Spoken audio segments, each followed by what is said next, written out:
Bonsoir à tous et bienvenue dans ce numéro du Club de la Presse. Ce soir, nous parlons de la configuration, la nouvelle au Sénat, une dame, Kandia Camara, à la tête de la Chambre haute du Parlement. Nous parlerons également de cette crise, ce conflit israélo-palestinien vers une guerre éternelle, un casting de choix. Pour en parler, en recevant d'abord une personnalité de la presse, M. Bamba Alex Souleyman nous fait l'honneur d'être là ce soir. Journaliste professionnel, expert, consultant, spécialiste des relations internationales, comme Dr Bangali Ngouran, qui est enseignant-chercheur aussi, spécialiste des questions internationales. Nous recevons avec beaucoup de plaisir Alafé Wakili, qui est journaliste et patron du groupe Intelligent d'Abidjan. Et puis Lansine Bakayoko, que l'on ne présente plus évidemment, l'analyste maison. Messieurs, je vous reçois avec beaucoup de plaisir. Bonsoir à tous et bienvenue dans le Club de la Presse.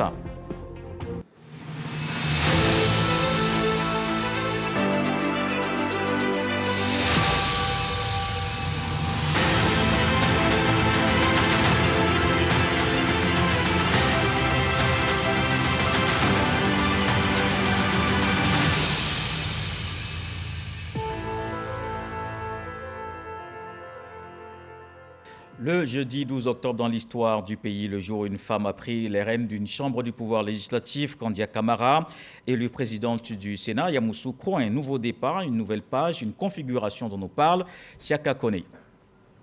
La deuxième chambre du Parlement vient d'être installée avec les 64 sénateurs élus par les conseils municipaux et régionaux le 16 septembre dernier, ainsi que les 33 autres, soit le tiers de l'effectif désigné par le président de la République depuis le mardi 10 octobre 2023.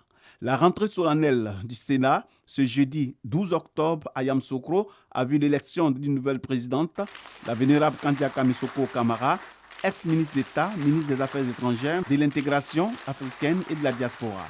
La nouvelle présidente du Sénat entend moderniser l'institution dans la continuité. Je vous réaffirme mon engagement total à relever avec vous l'ensemble des défis auxquels notre Chambre aura fait face dès à présent.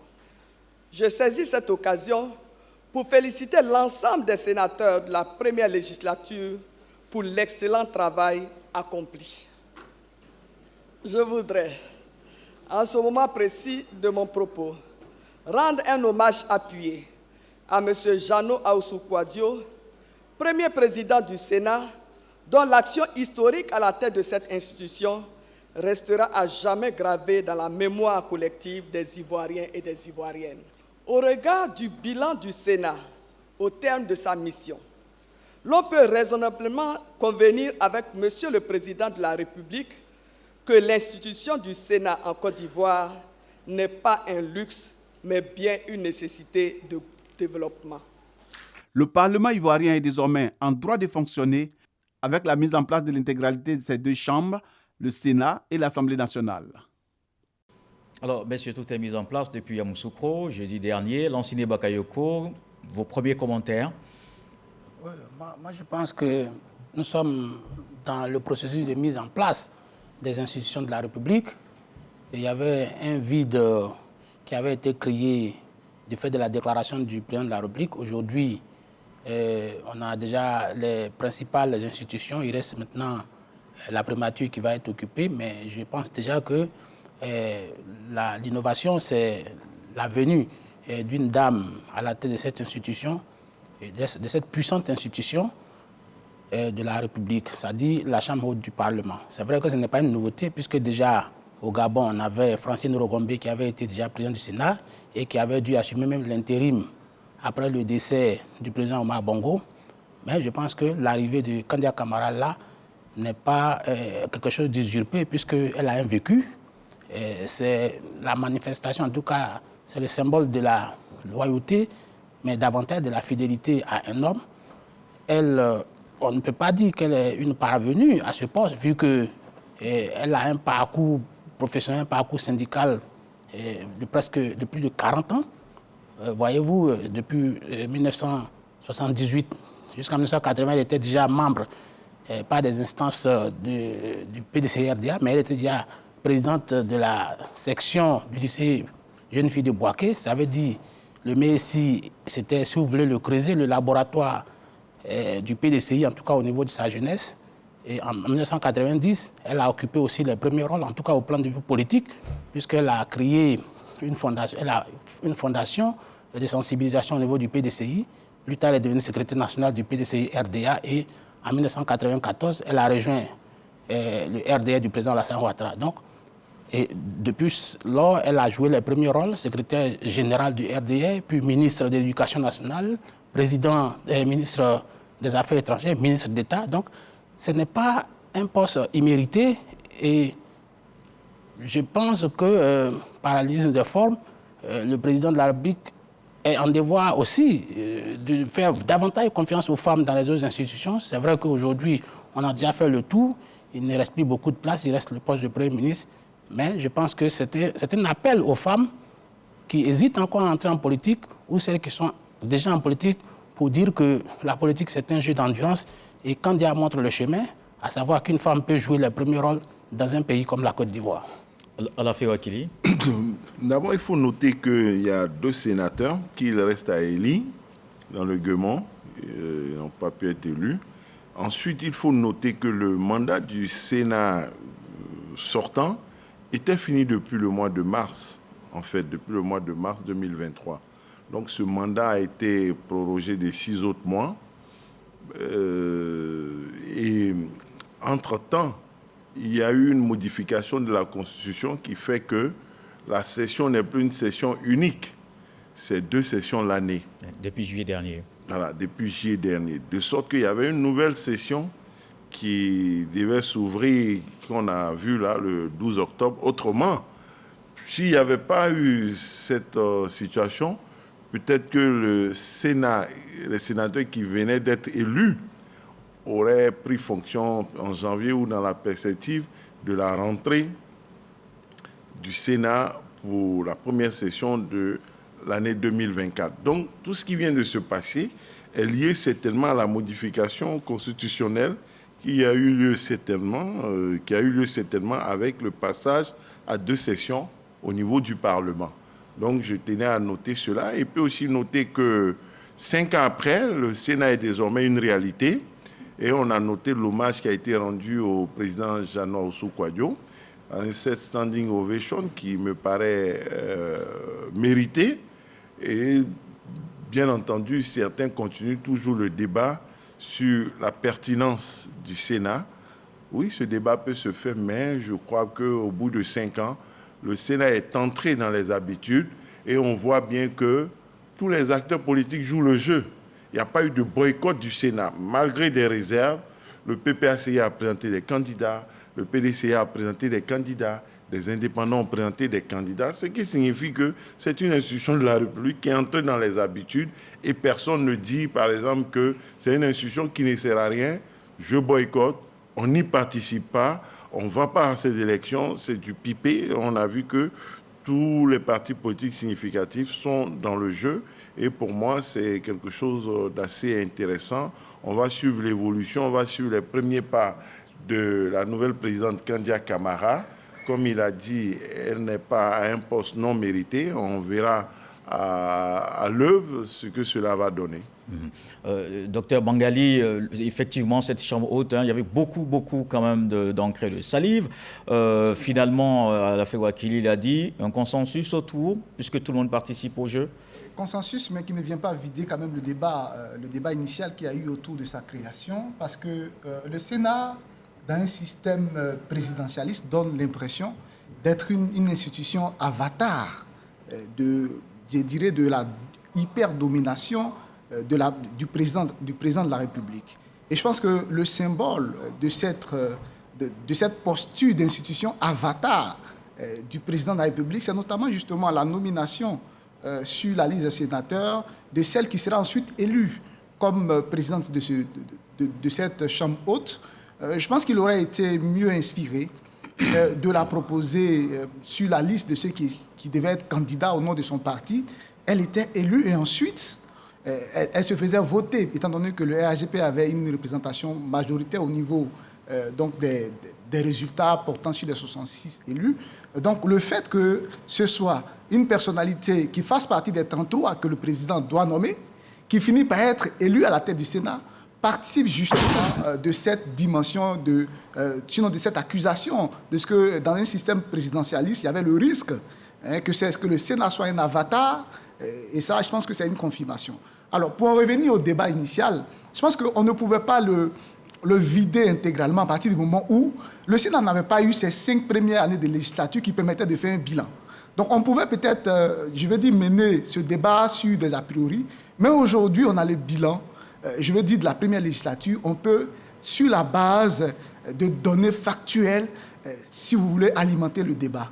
Aujourd'hui, qu'est-ce que le Sénat, après 5 ans d'existence, a apporté à la scène démocratique ivoirienne, qui fait que cette institution rentre, dans l'ordonnancement institutionnel comme une institution qui était indispensable. Qu'est-ce qu'elle a fait aujourd'hui qui a frappé à l'esprit des Ivoiriens? La fonction du Sénat dans, une scène politique comme la nôtre, où il y a déjà une Assemblée nationale, c'est d'être un contrepoids.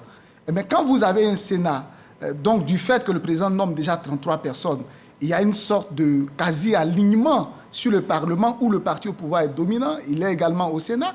Le Sénat est devenu une sorte de caisse d'enregistrement. C'est le premier constat qu'on a fait. Au-delà de cela, c'est que dans toutes les nations où le Sénat existe, le Sénat joue le rôle de gardienne des libertés publiques parce qu'elle exerce un pouvoir de contrôle de constitutionnalité sur les lois et se réserve le droit de se prononcer sur les questions, sur la politique du gouvernement.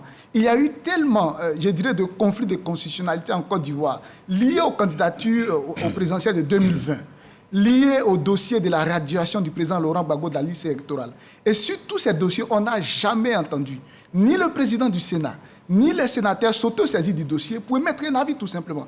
Alors que dans ses attributions, c'est justement sur ces questions-là que le Sénat est appelé à se prononcer. Et donc, sans vouloir lui faire un faux procès, aujourd'hui, après l'avoir observé pendant 5 ans, on peut bien confirmer que c'est une institution qui participe de l'inflation institutionnelle, donc de l'inflation budgétaire de l'État, parce qu'elle n'a pas réussi à apporter la preuve de ce qu'elle était une institution indispensable. Après, ça ne veut pas dire que la nouvelle législature ne viendra pas changer les choses. Donc, je pense que la mission de la nouvelle présidente est justement de donner l'impression, en tout cas la conviction, que cette institution, elle devait exister, elle a été créée pour combler un vide. Pour le moment, ce n'est pas cette impression que j'ai. Bon, je vois Maman Alex, évidemment, qui souriait depuis. On va l'écouter sur la question. Je n'en ajouterai pas au réquisitoire du jeune frère Mangali. Tout au plus, voudrais-je souligner que dans les nations qui ont pris leur envol et dont on peut regarder le parcours, le cheminement, l'ouverture, la grandeur d'esprit des peuples sur les valeurs cultes qui portent ces populations vers le meilleur. Le Sénat, en France, par exemple, a joué un rôle prépondérant dans l'équilibre macro de la société, sur les mécanismes de vie, que ce soit à l'Assemblée nationale, notamment parce qu'il n'y avait que ce seul levier.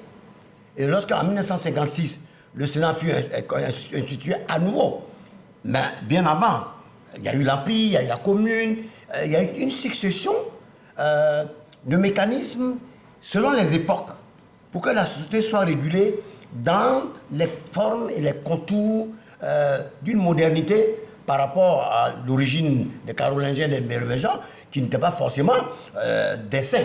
Parce qu'il y avait beaucoup de brimades, il y avait un certain nombre de dictats, il y avait un dominium qui était exercé sur un certain nombre de peuples et qui ne favorisait pas un certain équilibre que le Sénat, en France, a essayé de corriger en, plus ou moins prenant l'essence du Sénat britannique.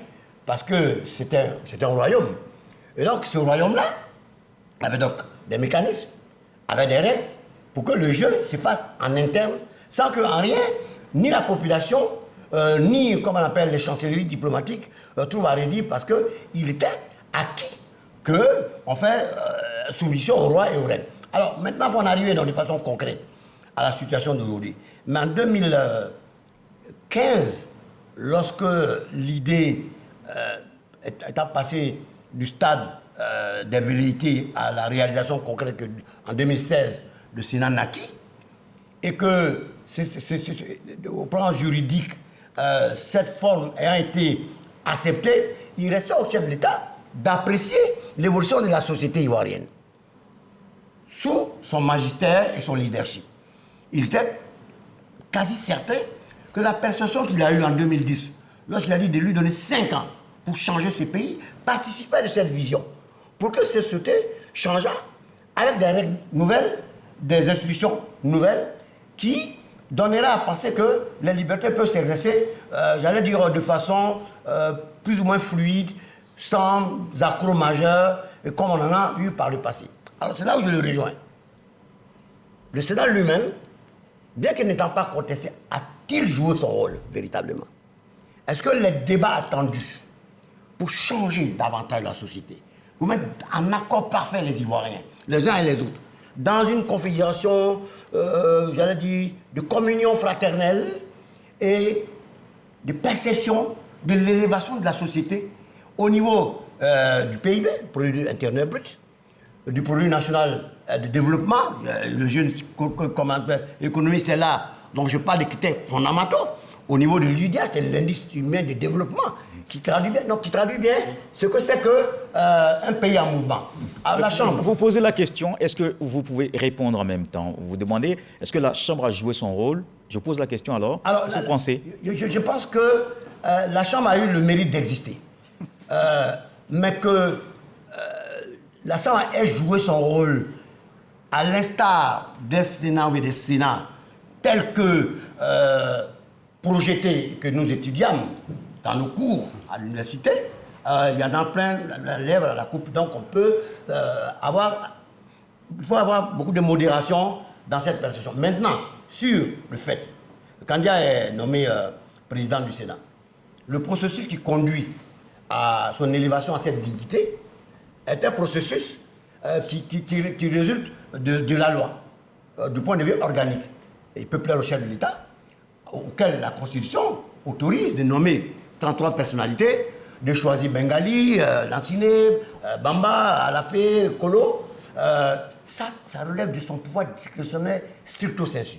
Et qu'il lui plaise au surplus qu'il choisisse parmi ceux qu'il a nommés une personnalité de premier plan qui lui est loyale, qui lui est fidèle, dont le parcours de majesté dans les combats homériques justifie qu'elle porta, j'allais dire, la charge de cette responsabilité, se justifie de la part du président de la République. Je vais terminer là. Je vais terminer pour dire que, voyez-vous, sans doute peut-être nous y arriverons à nouveau, parce qu'il faut parler de la dame.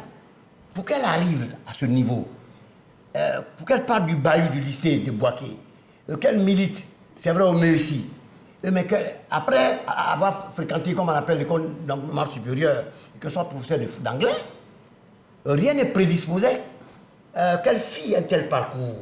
Rien. Mais aujourd'hui, qu'est-ce que nous constatons?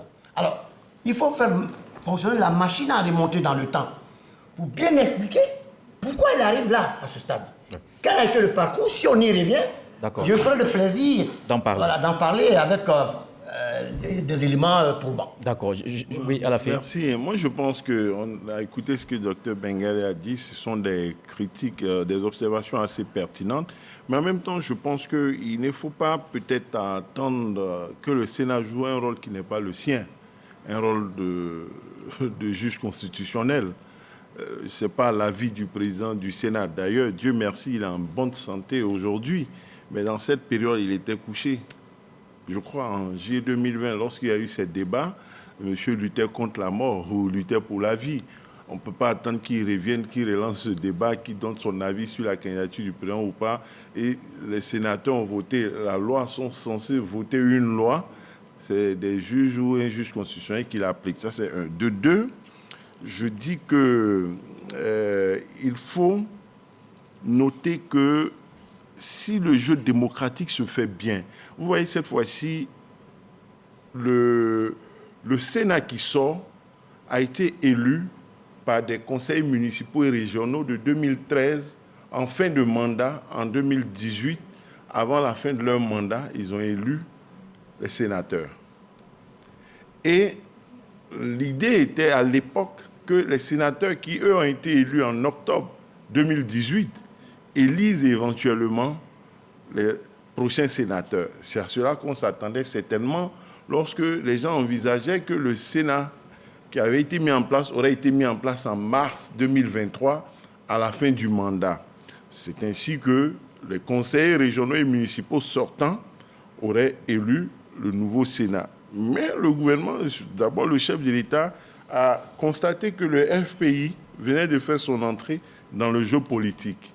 Et si ce nouveau Sénat avait été mis en place, le FPI n'aurait pas participé aux enjeux, au processus. Donc, il a souhaité que l'élection se fasse avec les nouveaux conseils régionaux et municipaux pour que ça paraisse plus inclusif. Le PPACI.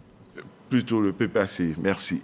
Le président Gbagbo. Il s'est trouvé que ce parti n'a pas eu une bonne fortune lors des élections. Et finalement, il n'a pas pu peser là-dessus. Et aussi, il s'est trouvé que, malgré leur participation aux élections régionales et municipales avec le PDC en alliance, ils n'ont pas eu les meilleurs résultats. Et le PDCI, sortant des mairies et des régions, était plus représenté, même sans le PPACI, que le PDCI sortant de 2018, que le PDCI nouveau. Donc cette situation a fait qu'on a connu cette inflation, comme on peut le dire, du RHDP au niveau des sénateurs. Autrement, les données auraient pu être différentes. Tout comme demain, il ne faut pas exclure, on peut avoir un Sénat de 50 sénateurs, 60 sénateurs élus, et qui seraient opposés à la majorité présidentielle. Donc, si le président nomme 33, ça peut ne pas changer la donne. Donc, il ne faut pas désespérer des peuples, il ne faut pas désespérer de l'avenir et conclure sur la base d'une première expérience pour le Sénat et peut-être des expériences qu'on a connues pour l'Assemblée nationale au niveau des majorités, que le fait que ces majorités soient pour l'instant favorables à l'exécutif constitue des motifs pour dire que les institutions comme le Sénat ou l'Assemblée nationale sont des caisses de résonance ou ne jouent pas leur rôle. Le PDCI, évidemment, n'a pas fait bonne fortune. 6 sénateurs élus, peut-être des indépendants. Faut-il peut-être attendre que les lignes bougent en interne pour avoir un groupe parlementaire? Peut-être aussi attendre l'élection dans le Guémont. Lansine Bakayoko, comment vous voyez la configuration au sein de cette Chambre? C'est vrai que le RHDP a une majorité forte, extrêmement forte au niveau de la Chambre haute du Parlement. Mais je pense que ça, c'est des phénomènes qui sont conjoncturels. Parce que dans le principe, le Sénat doit être représentatif des collectivités territoriales. Ça veut dire que la réalité d'aujourd'hui peut ne pas être la réalité de demain. Comme Alafel l'a dit, les vents sont favorables aujourd'hui au parti au pouvoir, mais ils peuvent l'être. Ils peuvent être contraires demain et être favorables à l'opposition. Et ça peut créer une sorte d'équilibre de pouvoir entre l'exécutif et le législatif. Mais ce que je vais dire au professeur Bangali, c'est de dire que il faut pas, sur l'existence du Sénat, au niveau politique, il n'y a pas de débat, puisque quand vous regardez le projet politique du PPS, du président Laurent Gbagbo aux élections de 2010, il avait prévu la création d'une chambre haute, il avait prévu la création du Sénat. Quand vous prenez également le projet de société du président Bédié, le Sénat devait être créé s'il était parvenu au pouvoir. Et idem pour le président Alassane Ouattara. Donc, sur le principe de la création du Sénat, il n'y a pas de débat. Ça veut dire que toute la classe politique est d'accord avec la création du Sénat, en tout cas dans sa forme actuelle. Maintenant, sur la pertinence, en tout cas nous qui sommes en dehors des institutions, nous pensons que ça peut être une institution budgétivore pas tout à fait utile. Mais ça, c'est parce que nous sommes en dehors des institutions. Parce qu'aujourd'hui, dans la plupart des pays, il existe en tout cas des principaux pays, il existe des Sénats. Et les Sénats, ils font des secondes lectures des textes. C'est tout à fait pour affiner la parole législative, en tout cas l'acte législatif. Maintenant, il faut que le professeur comprenne qu'il ne faut pas confondre les institutions. Et le Sénat n'a pas pour rôle de légiférer sur, de parler de la constitutionnalité des lois ou de tel acte politique. Exercer le contrôle de constitutionnalité. Non, ce n'est pas son rôle. Ce n'est pas le rôle du Sénat d'exercer un contrôle de constitutionnalité. C'est l'une de ses missions. Non, ce n'est pas sa mission. Non, ça, ce n'est pas sa mission. Sa mission, c'est de relire les textes en deuxième lecture après l'Assemblée nationale. Le contrôle de constitutionnalité. Oui, mais ce n'est pas son rôle. C'est ce que vous dites là. C'est ce qu'on appelle le contrôle de constitutionnalité. Le Conseil... Bon, d'accord. La lecture... C'est-à-dire le contrôle de la constitutionnalité relève du Conseil constitutionnel. Et l'articulation de la loi. Oui, vous terminez rapidement. Oui, le contrôle de la constitutionnalité de la loi relève du Conseil constitutionnel. C'est vrai, il peut y avoir ce qu'on appelle les navettes parlementaires, mais in fine, le contrôle de la constitutionnalité relève purement et simplement du Conseil constitutionnel. Bamba Alex. Moi, je voudrais vraiment relever à ce stade de notre propos en groupe ici que il y avait sans doute une nécessité de créer un Sénat. Selon que dans le pays dirigé par quelqu'un de la stature du président Ouattara, dont la vision est connue pour être une vision d'excellence et de mise à contribution de l'ensemble de l'intelligentsia de son pays et des forces vives également. Alors, la nature des prérogatives du Sénat, ce n'est pas en amont. C'est l'Assemblée nationale qui a ce rôle de lecture et, j'allais même dire, de prérogatives qui relèvent de sa qualité d'institution où sont élus, à travers la Côte d'Ivoire, ceux qui portent la parole du peuple. Ça, c'est de façon triviale. Maintenant, les lois qui sont prises in situ par les législateurs, dont c'est le rôle, en deuxième lecture, mais c'est le Sénat auquel il revient, aussi bien en Côte d'Ivoire qu'en France. Donc on n'invente rien. Absolument. On n'invente rien. Alors, la nature de ce qu'il dit, c'est une question de terminologie à la vérité. Mais fondamentalement, ça a la même signification dans l'exercice pratique.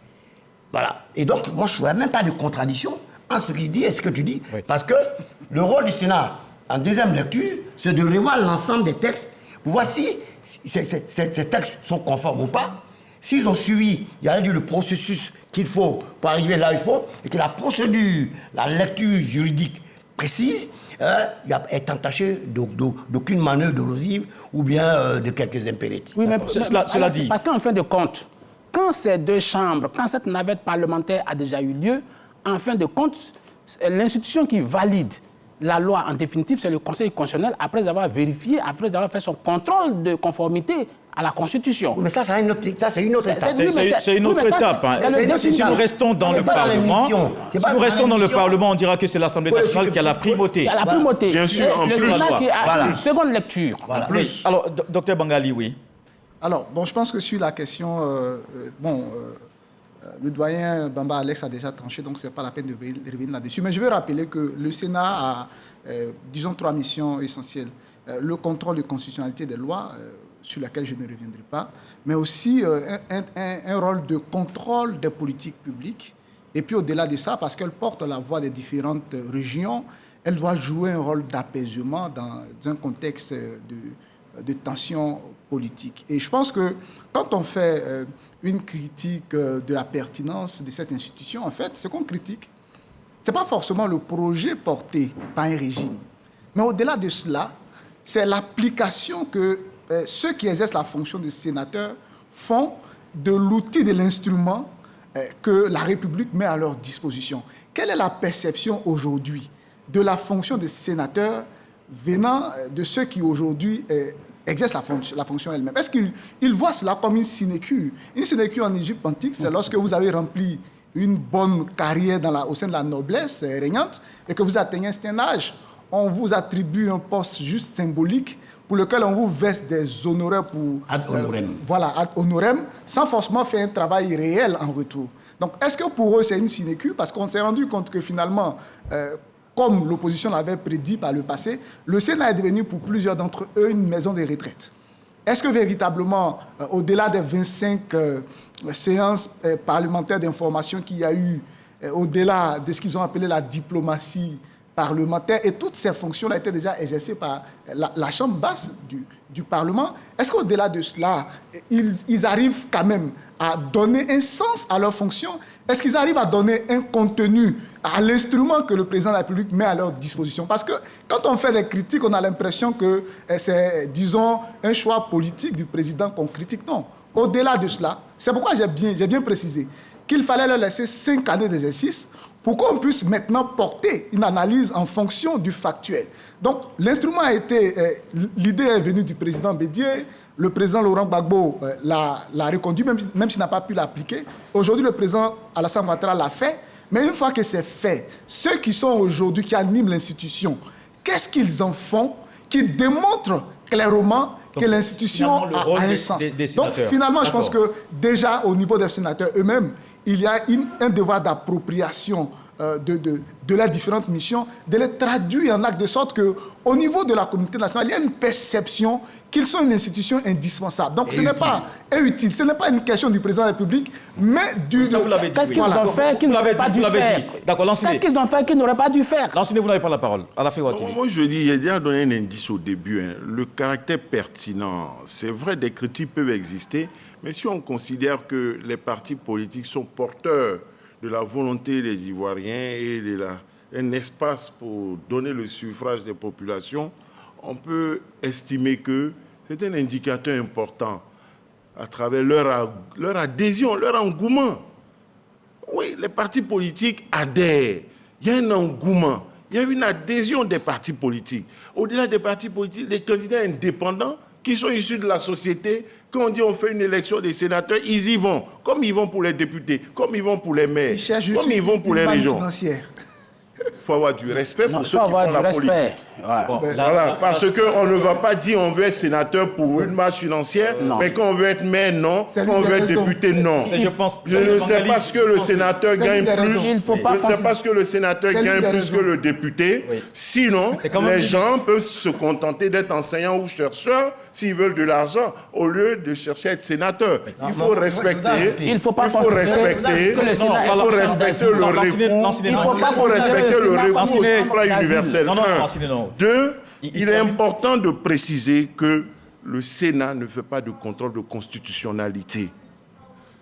Les sénateurs peuvent avoir des avis, donner un avis, mais ça ne fait pas partie de leur fonction et de leur prérogative. Dernier point, il y a des bilans qui existent. Le Sénat a contribué à adopter 185 lois. Le Sénat a tenu 193 réunions de commission. Il y a eu 77 séances publiques qui ont pu être retransmises. Est-ce que c'est une perte de temps?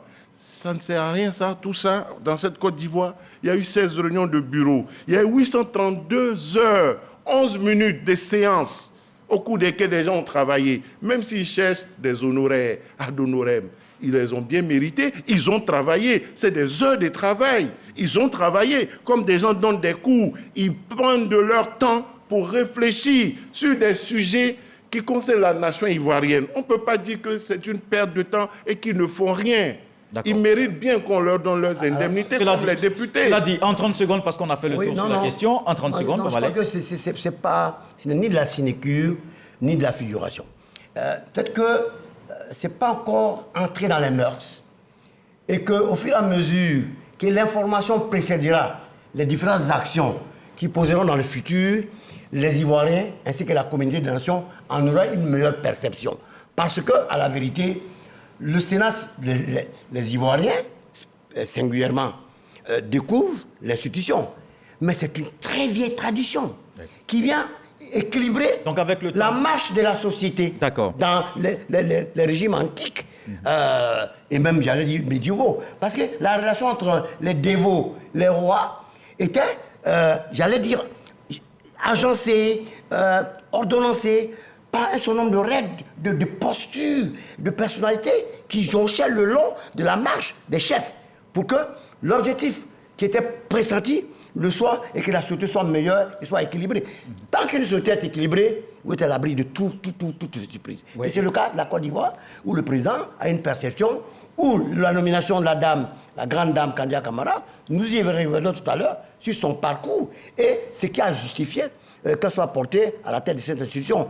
Le débat se fera de plusieurs manières. Bien sûr, on ne va pas l'arrêter maintenant, mais il y a cette crise qui nous interpelle tous, Israël-Palestine, et c'est le feu. Depuis le 7 octobre, la guerre dans la bande de Gaza et rien, surtout, ne montre une accalmie.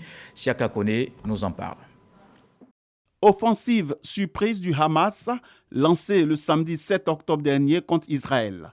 Les combattants du groupe militaire palestinien ont pénétré dans les communautés proches de la bande de Gaza, massacrant civils et militaires avec à la clé la prise en otage d'Israéliens et des ressortissants de diverses nationalités.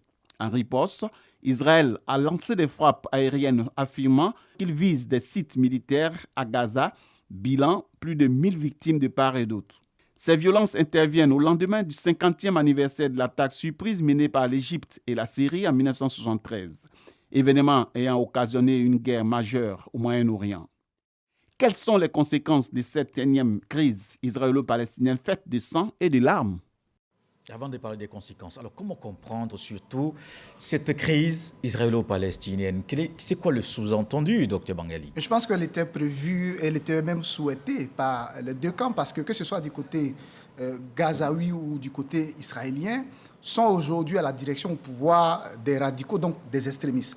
Du côté de Gaza, il s'agit d'une organisation islamiste qui a pour doctrine, dans sa charte, la doctrine fondamentale, c'est de ne pas reconnaître Israël et donc de la combattre jusqu'à sa destruction.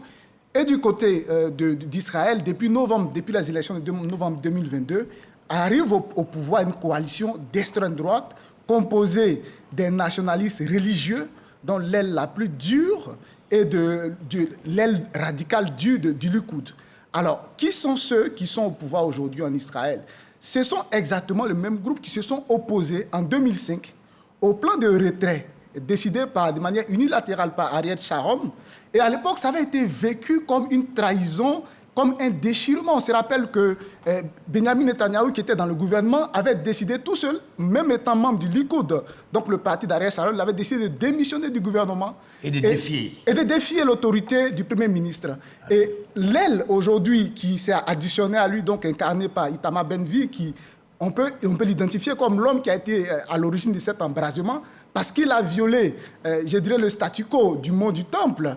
À partir de janvier, il a décidé, pour un site qui était réservé à la prière des musulmans, l'esplanade des mosquées, il a décidé d'imposer sa présence en déployant des forces de sécurité. Et donc, cette aile-là est celle qui, en 2005, a combattu cette décision d'Ariel Sharon. Donc, c'est ceux qui arrivent au pouvoir en novembre. Ce sont des revanchards, des gens qui ont toujours vu le retrait de Gaza comme une erreur gravissime, une trahison contre l'État hébreu. Donc quand ils arrivent au pouvoir, il y a dans leur pensée l'idée de réaffirmer la souveraineté d'Israël, non seulement sur Gaza, mais au-delà de ça, ce qu'on appelle les territoires occupés ou annexés, ou encore, si vous voulez, les colonies, et même des places qui étaient réputées déjà au niveau international objet d'un statu quo, donc dévolues à la partie arabe, telles que l'esplanade des mosquées. Okay. Donc déjà, il était compréhensible que ceux qui arrivent au pouvoir, cherchent une occasion d'aller à Gaza. Et je pense que cette occasion leur est clairement donnée par les Hamas aujourd'hui, parce qu'ils ont, après ces attaques-là, eu l'aubaine dont ils rêvaient, pour repartir à Gaza, dont selon eux, Israël n'aurait jamais dû se retirer depuis 2005. Et du côté arabe, notamment le Hamas, il se trouve que depuis le passage du président Donald Trump des États-Unis, il a lancé un accord qu'on a appelé l'accord d'Abraham. C'est-à-dire que le principe de base, c'était de réunir en griffe les fils d'Abraham, juifs comme arabes, en créant une entente autour des intérêts communs. Et donc, depuis septembre 2020, il a signé un accord initial avec Israël et Bahreïn, et ensuite un autre accord entre Israël et d'autres États arabes qui se sont ajoutés, c'est-à-dire le Maroc, le Soudan, et l'Arabie saoudite est en phase de négociations pour rejoindre les accords d'Abraham. Mais il se trouve que ce passage de Donald Trump est venu arracher au Hamas des soutiens traditionnels au sein de la Ligue arabe. Donc, le Hamas avait besoin, pour remobiliser ses soutiens, d'une opportunité de confrontation pour rappeler à la conscience de ses soutiens arabes qu'Israël, malgré qu'aujourd'hui Israël se donne de nouveaux airs, qu'Israël demeure le monstre froid qu'il a toujours été. Et donc, cette opportunité de confrontation, donc l'opportunité d'Israël de rentrer à Gaza, de commettre des exactions, va servir au Hamas finalement pour remobiliser, je dirais, ces soutiens arabes qu'il avait commencé à perdre. Donc finalement, cette crise-là était voulue, était espérée par les deux camps radicaux. Ils ont fini par la voir. Comment ça va se terminer, avec quels dégâts, l'avenir nous le dira. On va l'imaginer. Ouais, effectivement, là c'est une autre question. Alors dans son développement historique, je ne reviendrai pas sur un certain nombre de détails. Il faut regretter ce déluge de feu, cette horreur en direct, cette destruction massive des populations du fait de, j'allais dire, la condescendance, la volonté de vouloir forcément s'approprier ce qui peut-être à l'origine ne t'appartient pas. L'État d'Israël a été créé en 1948, il y a 75 ans aujourd'hui. Mais sur les terres qui appartiennent au Hamas, qui appartiennent à la Palestine, on peut légitimement comprendre la position du Hamas, donc des Palestiniens à majorité musulmane.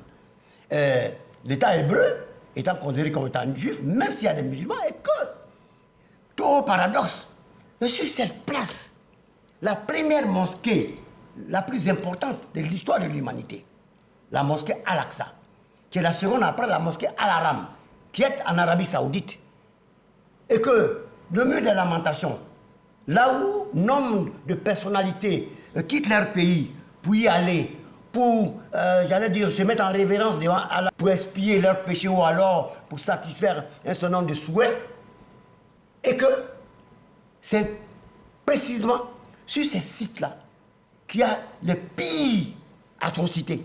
Mais comment peut-on comprendre cela? Bien sûr, aujourd'hui, il y a, j'allais dire, une volonté de dominium d'Israël sur cette plate-bande.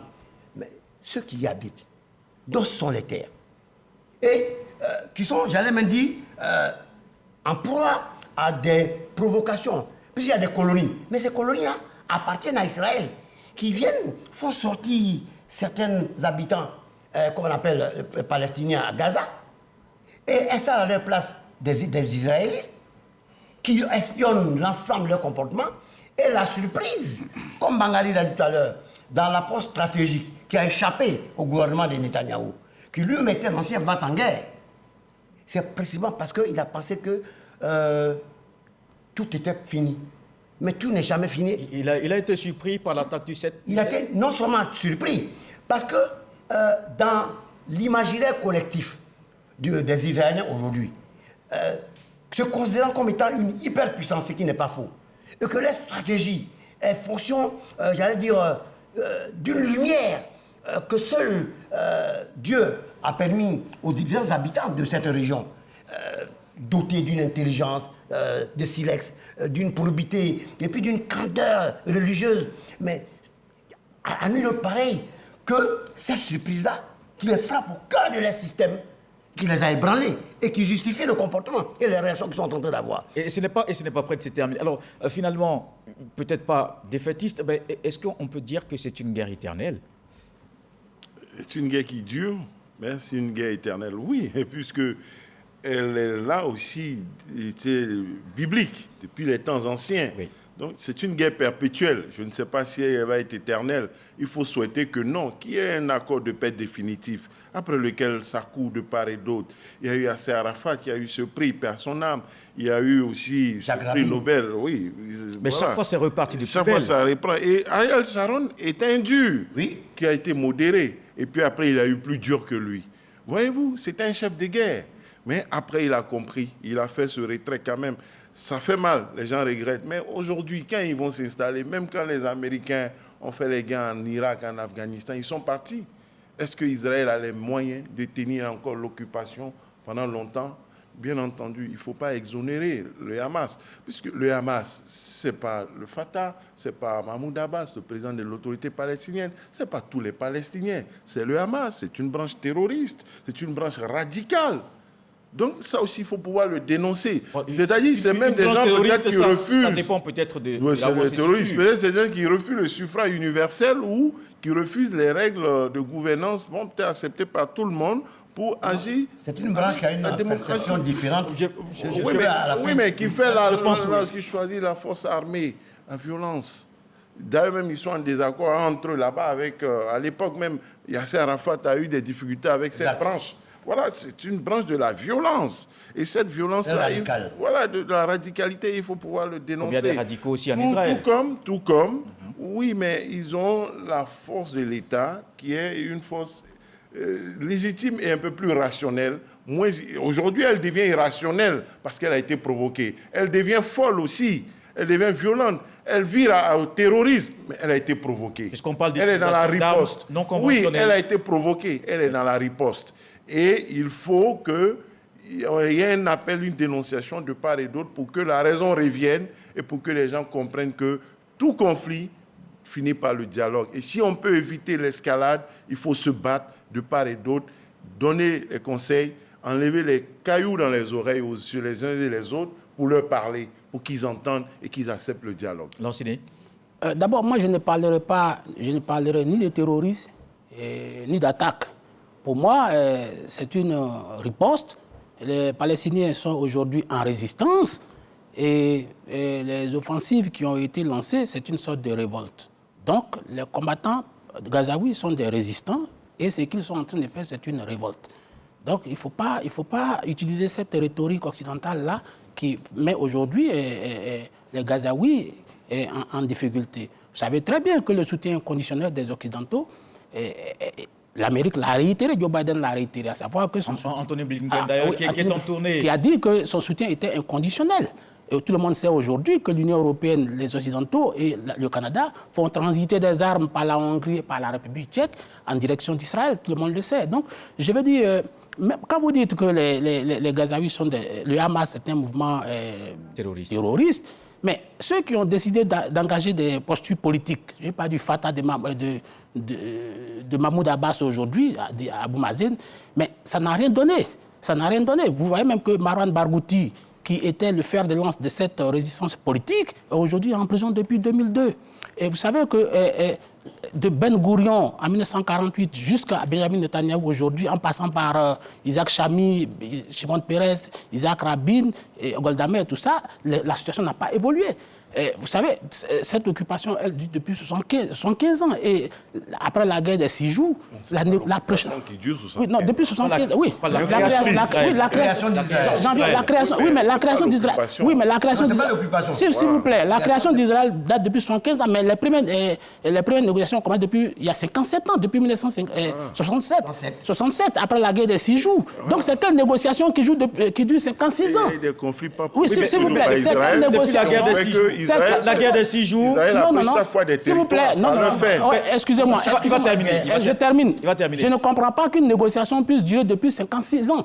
Ça dit que c'est aujourd'hui cette guerre-là exaspérée que le Hamas a décidé d'aller à l'offensive. Vous n'oubliez pas qu'aujourd'hui même les chefs, les plus grands chefs du Hamas ont été assassinés. Je pense au cheikh Yassine ou à Sheladeh qui a été assassiné en 2002. Et aujourd'hui, Ismaël Haniyeh, qui est le chef politique du Hamas, erre entre la Turquie et le Qatar. Donc je veux dire, toutes les options ont été essayées, ça n'a rien donné. Donc aujourd'hui, le Hamas n'a pas d'autre solution que de passer par l'épreuve de force. Et donc, il faut aujourd'hui la solution, c'est d'accepter qu'un homme envoie, un Palestinien est égal à un Israélien et qu'une vie envoie une autre. Il faut arrêter la violence. Il faut arrêter la violence. Il faut cesser d'avoir un parti pris comme c'est le cas au niveau des Occidentaux par rapport à Israël. Donc je pense qu'aujourd'hui... Ça ne changera pas. Ça ne changera pas parce que depuis la création d'Israël, ça existe. Le monde arabe était d'un côté, il y avait les Occidentaux de l'autre. Mais finalement, comment on sort d'une telle crise? Alors, je pense qu'on sort d'une telle crise avec la solution à 2 États qui ont été proposées par une commission spéciale de l'ONU mise en place au moment de l'indépendance. Mais il se trouve que la partie arabe, incarnée notamment au début par la Ligue arabe, a décidé de dire qu'ils veulent 100% du territoire ou rien. Et c'est cette solution qui a entraîné cette déflagration militaire aujourd'hui qui s'est retournée contre la partie arabe, tout simplement. Jusqu'à aujourd'hui, le Hamas, dans sa charte, dit qu'ils n'acceptent pas l'idée de l'existence d'Israël. Ils appliquent la politique du 3 non. Non à la reconnaissance de l'État d'Israël, non à la paix avec Israël, non à la négociation avec Israël. Et au sein même de la Palestine, il y a 2 volontés. Il y a l'OLP qui milite pour une solution à 2 États qui est affaiblie électoralement. Et puis, celle qui a la légitimité, c'est-à-dire le Hamas, ne veut pas d'une solution à 2 États. Leur rêve à eux, c'est de construire un État islamique dans lequel vivra des citoyens juifs, mais qui ont la nationalité palestinienne. Alors, parce qu'ils revendiquent l'antériorité de leur... Ça, c'est de l'utopie. C'est de l'utopie. Parce qu'il n'y a pas... La terre de Palestine, telle qu'on appelle aujourd'hui, n'appartient pas au peuplement arabe. Le peuplement arabe est arrivé sur cette terre seulement au 7e siècle. Avant le peuplement arabe du 7e siècle, il y avait déjà, depuis des milliers d'années, une présence juive. Une présence juive. Et cela est attesté par le mur de soutènement du 2e temple de Salomon, qui existe encore aujourd'hui, qui est une version historique de cette antériorité de dépeuplement qu'on appelle aujourd'hui le mur de lamentation, qui vient démentir cette théorie de dire que les Juifs sont arrivés dans cette terre seulement en 1948. La preuve par ce mur-là le dément complètement. Donc je pense qu'il faut sortir de ce genre de débat de qui est arrivé le premier, à qui appartient la terre. Il faut qu'en Israël, du côté israélien, comme du côté de la Palestine, il y a au pouvoir des gens qui soutiennent la solution à 2 États. Mais le problème, c'est quoi? C'est qu'aujourd'hui, avec ces conditions, je pense des 2 côtés, justement, les peuples soutiennent et votent ceux qui ne veulent pas la solution à 2 États. D'accord. Malheureusement. Non. Mais ce sont les hypothèses, finalement, d'école. Mais la réalité, c'est ce que nous vivons. La terre, à l'origine, mais elle n'appartient pas au Hamas, elle n'appartient pas à la Palestine. Il y a eu toute une ramification sur ces terres-là depuis l'Antiquité. Et donc, on ne peut pas, de ce simple fait, s'arc-bouter sur des fausses certitudes en voulant faire croire que depuis la nuit des temps, seuls les Palestiniens ont vécu sur cette terre. Bien, voilà. Bref. Merci. Voilà. Et moi, je pense que c'est vrai qu'il ne faut pas sortir d'un narratif, dit-on, du soutien occidental inconditionnel à Israël, à un narratif d'un soutien inconditionnel d'une autre catégorie aux Palestiniens. Il faut sortir des 2 inconditionnalités et des 2 extrémismes. On a cité tout à l'heure des noms. Il y a eu des efforts. Même le grand leader palestinien, Yasser Arafat, il a été un partisan de la paix. Vers la fin de la négociation, il a eu le prix Nobel. Mais la question, même le grand leader palestinien, qui avait son âme, qui était violent, il a fini par accepter la discussion et la paix. Ça n'a pas mis fin à la crise. Il y a eu un début. Les choses devaient s'améliorer. Et parmi les radicaux israéliens, on a donné des noms, on a dit Yitzhak Rabin. Même Ariel Sharon, qui a été un combattant, c'est lui qui a opéré les retraits. Donc il est possible que les extrémistes soient vaincus.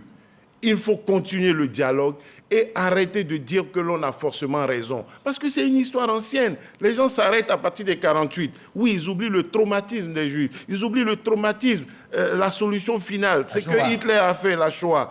Après ça, il a fallu trouver un territoire. Les gens sont allés dans l'histoire. Ce fut un rêve longtemps poursuivi. C'est une histoire ancienne qui est perpétuelle. On peut penser qu'elle est éternelle, mais il est possible d'arriver à la paix. Et l'ONU avait encadré ça. Il y a un groupe qui a refusé. Et chaque fois, ils ont attaqué Israël. Et ils ont donné l'occasion à Israël d'avancer, de progresser, d'avancer, de progresser. Israël a été même aux portes de l'Égypte. Sinon, en Égypte, à l'époque, aujourd'hui, l'Égypte ne se hasarderait plus à affronter Israël. Parce qu'ils ont vu. Donc, il faut tirer les leçons de tout ça. Et le président Oufoué avait dit à l'époque, d'ailleurs, lorsque les gens lui reprochaient le dialogue, il dit que les Arabes ne sont d'accord que sur leur désaccord. Parce qu'ils n'étaient pas clairs entre eux. Exactement. Il y a les uns qui avaient des relations avec Israël, alors qu'ils disaient qu'ils ne reconnaissent pas, et d'autres disaient non, ils refusent. Ah oui, le président Sadat d'Égypte, oui, effectivement, avait négocié avec Israël pour avoir le Sinaï. En 1967. Oui, on va écouter l'enseignant Bakayoko, avec cette crise qui bouge, les intérêts géostratégiques également, comment on sort? Oui, moi je pense que cette crise, pour en sortir, il faut que la communauté internationale joue franc jeu. Parce que depuis 1967, il y a eu des dizaines de résolutions qui ont été prises. Les accords d'Oslo, les accords de Camp David, les accords de Sharm, tous ces accords ont été proposés, mais n'ont pas été respectés. Donc je pense qu'aujourd'hui, si l'Amérique, peut-être c'est une chimère, mais si l'Amérique décide de retirer ne serait-ce que 30% de son soutien à Israël, à mon avis, parce que c'est cet appui des États-Unis qui, aujourd'hui, gonfle Israël, qui fait aujourd'hui... Mais n'oubliez pas que la Palestine a aussi ses soutiens. Il y a la Palestine, mais quelle est la puissance, quelle est la force des choses? Aujourd'hui, la majorité, aujourd'hui, les Gazaouis, un territoire de 360 km², aujourd'hui, à peu près 2 millions d'habitants, mais vivent de l'aide internationale, notamment du Qatar. et de la Turquie, essentiellement.